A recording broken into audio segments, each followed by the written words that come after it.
watch. Let's see. Watch from timestamp. To figure out. Take this dead end, for example. Would you guess that you're supposed to pass through this wall? How? You have to kneel down by it for like 10 seconds. Now still, that's not enough to make it so cryptic and hidden that we can't figure it out. Oh, please give us more for our buck and make it harder so we can wander around the whole game and exhaust every possibility before we find out. Okay, guess what? You need to have a red crystal selected and be kneeling down and wait a little while before this magic tornado comes and takes you to the next part of the game. What the fuck? That's so fucking random, man. Most of the townspeople have things to say which aren't important at all, so why do you have to read them? Here in the dungeons, there's books that you may find which actually give you clues about things in the game that you may need to know about. But when I find these books half the time, it's by accident, so I may hit the button and cancel it out, which means that I don't even get to read it and I don't have a second chance. Why can't I do that when it changes from day to night? That would actually be helpful. So what the game designers figured is this. It isn't absolutely necessary for me to read about how to find Dracula's castle or what I'm supposed to do with an oak stake, but what I do need to read, again and again constantly, is the morning sun has vanquished the horrible night. How about vanquish this horrible game? The only sure way to get through this awful game is to enter a code, but even that is way more tedious than it should be. While most of the Castlevania games have symbols you enter for a code, this one just has a whole bunch of numbers.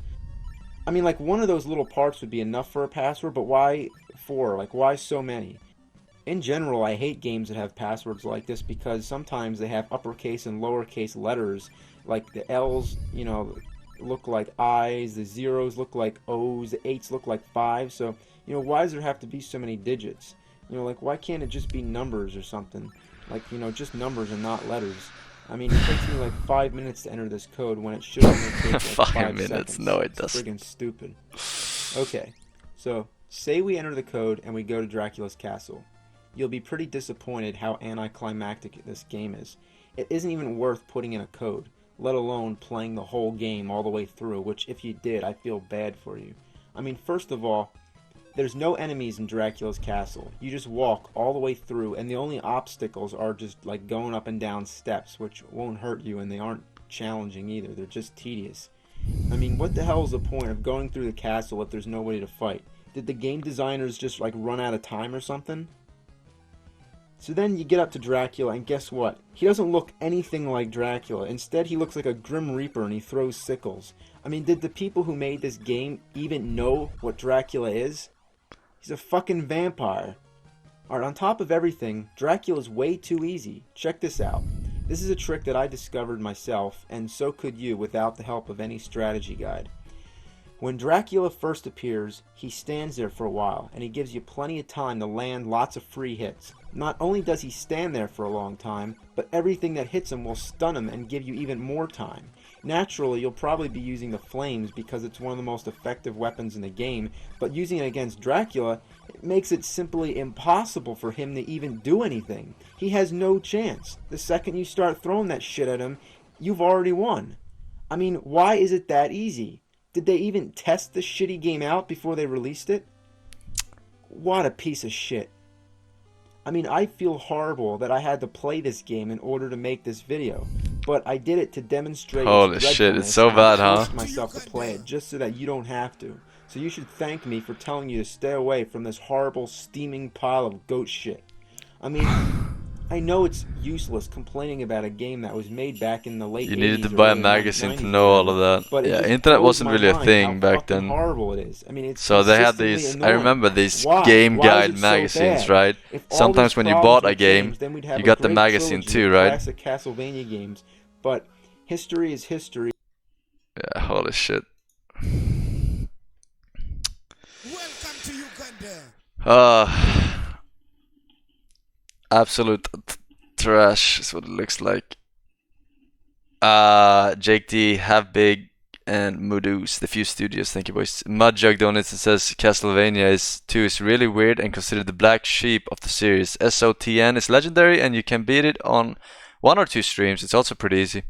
Alright, we'll try it out first. We'll do that one first. Watch this is watch this. It's insane. It's from 2019 Beatbox Championship. Skip to 220.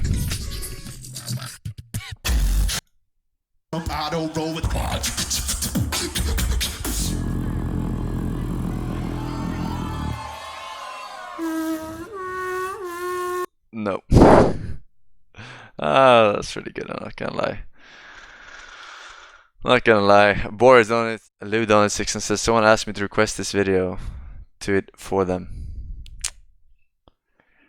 Oh my god, you're such a nice guy, huh? Oh yeah. This has 933 views, dude. Is this safe? New Forsen? To Uganda.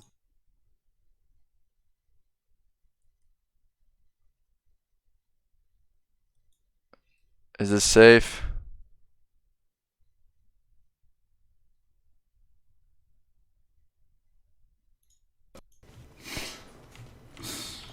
Oh yeah.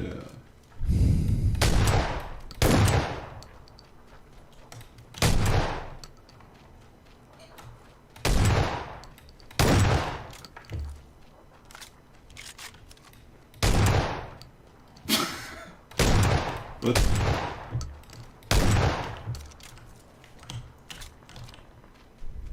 Oh, you fucked up now, bitch. Survives. Who's that Pokemon? I guess I spoiled it there.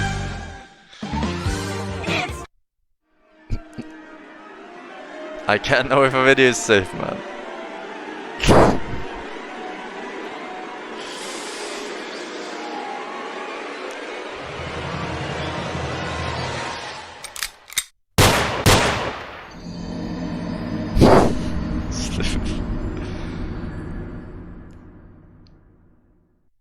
Alright, well played. Top kick indeed. Toppest of kicks. Toppest of kicks. Welcome to Uganda.